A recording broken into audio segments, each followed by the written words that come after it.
केन्द्रापड़ा जिला आली ब्लॉक बिलिकणा गाँवर माँ मंगला पीठरे दीर्घ 7 दिन धरी 30तम वार्षिक श्रीमद् भागवत पारायण महोत्सव सप्ताह अनुष्ठित हो जाइछि। प्रतिदिन रीतिनीति अनुଯାयी पूजार्चना हेबा सह जगज्जननी माँ मंगला पीठरे प्रतिदिन भागवत पारायण कथा ज्ञान यज्ञ होइथिबा बेले चतुर्थ दिन बलिदान उत्सव में सन्यासी नरहरि महाराज भागवत कथामृत प्रवचन देथिबा बेले हजार हजार श्रद्धालु भक्त माने मां को निकटरे प्रसाद सेवन करिथिबा देखिबाकू मिलिछि। आपनकर प्रश्न अनुसार जहाँ थिला आज होउछि बलिदान उत्सव 30तम भागवत पारायण महोत्सव आज बलिदान उत्सव हेतिला एवं प्रथम दिन भागवत पाठ होइतिला। नना गोसाई माने जो व्यास गोसाई माने थिले भागवत पाठ करथिले। द्वितीय दिन मध्ये प्रवचन कार्यक्रम थिला। तृतीय दिन मध्ये आमर प्रवचन कार्यक्रम चलीथिला। आज चतुर्थ दिन बलिदान उत्सव समाहित होइछि एवं आसंता काली संध्या आसर रे एक आध्यात्मिक भजन समारोह कार्यक्रम रही एवं ता परदिन मध्ये आध्यात्मिक चेतना उद्दिष्ट किसी नृत्य संगीत कार्यक्रम रही एवं शेष दिन हरिहाट महोत्सव जोटा कि अति चित्ताकर्षक 64 ब्राह्मण मानकर एठारे वेदपाठ एवं भागवत पाठ सहित पूर्णाहुति हेब एवं से दिन को मध्य समस्त अपेक्षा कर रही समस्त श्रद्धालु समस्त भक्त से शेष दिन पर्यंत एठारे उपस्थित रही। सबुठार बड़ कथा होची जे एई अनुष्ठान रे अन्न यज्ञ जहाँकि सबुठार बड़ कथा जो भगवान प्रभु जगन्नाथ अति प्रिय महाप्रसाद अन्न यज्ञ जो जहाँ को भगवान जगन्नाथ निजे भल पाती 60 कोटी अन्न 56 कोटी भंडार सृष्टि कर जो भगवान जगन्नाथ से जगन्नाथ उद्देश्य एठारे मध्य प्रसाद सेवन कार्यक्रम चली एवं आसुथिबा समस्त श्रद्धालु आरंभ शेष पर्यंत प्रसाद सेवन कार्य निजको नियोजित करुचंती एवं आप्यायित करुचंती एवं ये अन्न यज्ञ सबुठारु चमत्कार यज्ञ सबुठारु महत् कार्य बोली एठारे मध्य प्रतीयमान होछि।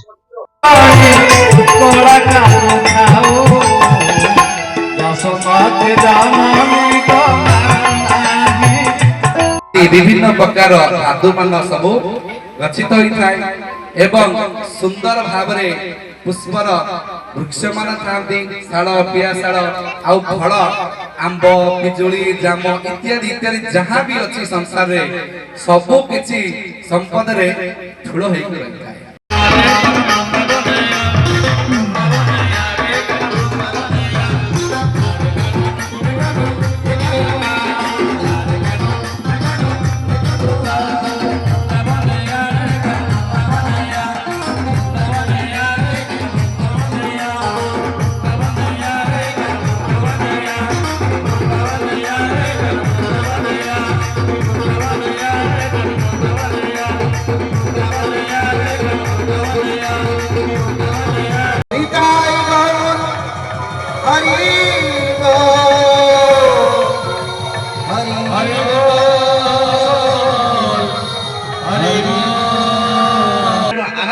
भगवान कौन कले बड़ी महाराज राखी बांधिले कहले भौणी तू कह कौन मागिबा को चाहू ना मोर किछि दरकार मो पाखरे बहुत भाई धन संपत्ति अछि ए जो तो द्वार मोरे जे द्वारपाल अछि ना ये आदर्श द्वारपाल निष्कपट द्वारपाल यही द्वारपालटा को जदी दियंत ताहले मोर राखीर पाउणाटा पाई जान कहले तू किए कह लक्ष्मी निजर रूप धारण करचंती लक्ष्मी पद्मालया हरि बोल होड़ बोल दिया इंदिरासील लक्ष्मी पद्मालया पद्मा इंदिरा श्री हरि प्रिया इंदिरा लोक माता मा खिराधि तनया रमा अति आदर सहित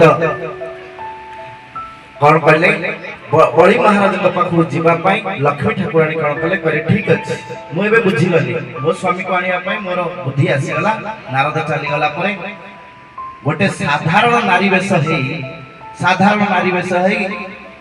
बड़ी महाराज आगे जाऊँ कांदु बड़ी महाराज कहले मो राज्य नारी मान को मर्यादा दिया जाए जत्र नार्य पूज्यते रम्यते सर्वदेवता जो देश रे नारी मान को सम्मान करा जाए से देश में सब देवता मैंने संतुष्ट हुए तेणु भारत वर्ष में नारी मान को पूजा करा जाए। बोलो वृंदावन बिहारी लाल की।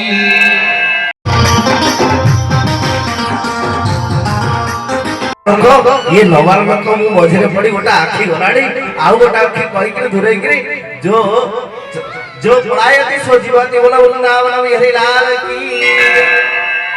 शुक्राचार्य कौन कले दौड़ी पढ़ाई गले एवं वामन भगवान कौन कले श्रद्धा कर दान कर चाहू चाहू भगवान त्रिविक्रम रूप धारण कले। प्रथम पादरे पृथ्वी को मापी देले, द्वितीय पादरे स्वर्ग को मापी देले, तृतीय पाद केउठी रखिबे बोली कहिले। से समय रे बलिकर धर्मपत्नी थिले धर्मपत्नी कहले तुमे पुरुष होइके डरी जाउछ। अरे पंचभौतिक शरीर माटीर शरीर तमे ए शरीर को दान करि दियो। तेणु बड़ी महाराज तांका सर्वस्व शरीर को भगवान आत्मनिवेदन करदेले। तेणु आत्मनिवेदन आचार्य होउछन बड़ी महाराज। तांका मस्तक ऊपर रखिले कौन रखिले चरण रखिले। कहले से दिन तार जेजबापा को आपण कोळे धरिथिले, आज तार नाती को आपण चरण दई उद्धार करदेले। बोला भगवान की। प्रहलाद को कोळे रखिथिले के नृसिंह कोळे नृसिंह रूप रे धारण करथिले प्रभु। आज वामन रूप रे तांका मस्तक रे रखी तांका वंश को उद्धार करदेले। एई भली भाव रे सुतल लोक को विदा करदेले। भक्तर इच्छा को पूर्ण करबा पई जेतबेले बड़ी महाराज जाउचंती कहले प्रभु यदि मो ऊपर प्रसन्न अच्छा ताहले मो असुर कूल रे जाई आपण मो घर द्वार को चलंतु। सुतल लोक को कहले सुतल लोक रे द्वार पर होके रहिबे। लक्ष्मी देखिले पत्नी बिना पति बिना ये श्रृंगार लुगा पटा पिंधिबा काहे बड़ विचलित व्यस्त हेले। नारद कहले तुम पति देव वर्तमान सुतल लोक रे गेट कीपर होइचंदी कहार कार गेट कीपर होइचंदी बड़ी महाराज कहले केमिति आनिबी ना नारद शिक्षा दउचंती। बड़ी महाराज होचंती बड़ दयालु। भगवान कहले तो क्षीर भी पीबी तो विष भी पीबी तू पुतना होइकि जन्म हो। बोलानंद कुमार हरि बोल। तेणु बड़ी पुत्री पुतना होइकि जन्म हो द्वापर लीला रे अर्थात कृष्ण लीला रे। एबे भगवान वामन रूप को देखी बड़ी महाराज कहले हे बटु वामन ब्रह्मचारी आपण मो द्वारा को आछंती आपण जहा मागिबे कहिबे जदि मु त्रिताल प्रसाद निर्माण कर देबी, कहिबे जदि विश्व सुंदरी ब्राह्मण कन्या मु तुमको विवाह दे देबी, जदि कहबो तमर समस्त परिचारिका सेविका दे देबी तम पई सारा जीवन सुख रे जीवन यापन करिवो। कोन मागुछंती कोन इच्छा आपनकर अभिलाषा। वामन भगवान कर टिके सुंदर कथा से कहले थरुटे तो अयोध्या दर्शन कराई दे, थरुटे द्वारिका दर्शन कराई दे, थरुटे तोर हिमालय दर्शन कराई दे। बद्री विशाल की এই সংকল্প কর আয়ুষ রইব ধন রইব সুন্দর রইব আনন্দরে তম পুত্র পরিজন ধনাঢ্য হেবে মা বাপাঙ্কো শ্রবণ কুমার ভলিয়া সারা তীর্থ পরিক্রমা করে আপনার মনুষ্য জন্ম সার্থক করে। বামন ভগবান कहले देख मु हूँ संतुष्टि ब्राह्मण मु ब्राह्मण मु एमती कहीदेले नेबिनी तमे जदि संकल्प करिवो शपथ करिवो मु नेबी। हसिले कहले मु जदि शपथ करिवि मु जदि संकल्प करिवि लोक कहिबे कोन बड़ी महाराजा भली एते बड़ राजा ये गोटे ब्राह्मण पई तीनी पाद भूमि पई संकल्प करूछि ना।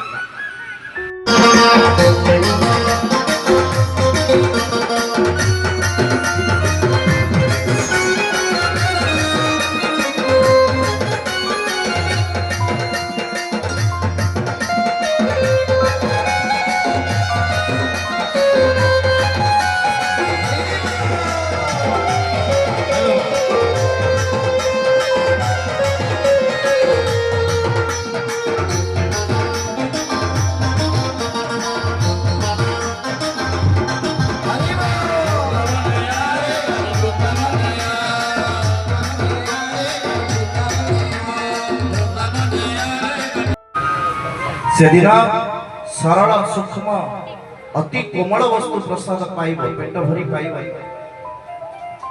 ଏବଂ 9ଟାରୁ 12ଟା ସମୟରେ ଗର୍ଭଧାରଣ କଲେ ସତ୍ ପୁତ୍ର ରହିବ ବୋଲ ଆନନ୍ଦ କବାର। ତେଣୁ କଶ୍ୟପ ଋଷି କଣ କଲେ, ଅଦିତି ମାତାଙ୍କୁ କହିଲେ ତମେ ପୟବ୍ରତ କର। ମାତା ଅଦିତି ପୟବ୍ରତ କଲେ। ପୟବ୍ରତ କଲା ପରେ ତାଙ୍କ ଗର୍ଭରେ ସ୍ୱୟଂ ଭଗବାନ ବାମନ ଦେବ ଗର୍ଭସ୍ଥ ହେଲେ ବୋଲ ଆନନ୍ଦ କବାର। ତେଣୁ ବାମନ ଭଗବାନ ଯେତେବେଳେ ମାତୃ ଗର୍ଭରେ ରହିଲେ, ପବିତ୍ର ଦ୍ୱାଦଶୀ ତିଥି ଫାଲ୍ଗୁନ ମାସ ଦ୍ୱାଦଶୀ ତିଥିକୁ ଅଙ୍ଗୀକାର କରି ସ୍ୱୟଂ ଭଗବାନ ପ୍ରକଟ ହେଲେ। ପ୍ରକଟ ହେବା ପୂର୍ବରୁ କହୁଛନ୍ତି, ହେ ମୋ ଧର୍ମପତ୍ନୀ, ହେ ଅଦିତି, ତମ ମନ ଦେଇ ଶୁଣ, ଏହି ମନ୍ତ୍ରକୁ ଜପ କଲେ ଭଗବାନଙ୍କ ଭଳି ପୁତ୍ର ତମ ଗର୍ଭରେ ରହିବ। ତମ ଦେବ୍ୟାଦି ପରାହେଣ ରସାୟାଂ ସ୍ଥାନ ବିଚ୍ଛତା ଉଦ୍ଧୃତାଂସି ନମସ୍ତୁଭ୍ୟଂ ପାପାନାଂ ପ୍ରଣାଶୟଂ। ହେ ପୃଥିବୀ ଦେବୀ, ବରା ଦେବ ଦ୍ୱାରା ତୁମେ ଉଦ୍ଧୃତ ହୋଇ ଏ ଜଗତର ପାପ ନାଶ କରିବା ପାଇଁ ଏ ପୃଥିବୀ ରୂପରେ ତୁମେ ପ୍ରକାଶିତ ହେଇଛ। ହେ ପୃଥିବୀ ଦେବୀ, ମୋତେ ଶକ୍ତି ପ୍ରଦାନ କର। ତାପରେ କଣ କରିବ, ନମସ୍ତୁଭ୍ୟଂ ଭଗବତେ ପୁରୁଷାୟ ମହୀୟସେ सर्वभूत निवासाय वासुदेवाय साक्षिणे। हे भगवान, आपण पुरुषोत्तम महत्तम सर्वमय समस्तंकर आधार स्वरूप हे सर्वज्ञ भगवान, मो परे करुणा कर। तापर कोन करिव, अनोवर्तन्त जं देवा श्रीश्च तत्र पाद पद्मयो स्पृहयन्त इव मोद भगवान मे प्रसीदता। बंध चंदन दे भगवान वासुदेव को पूजा करता।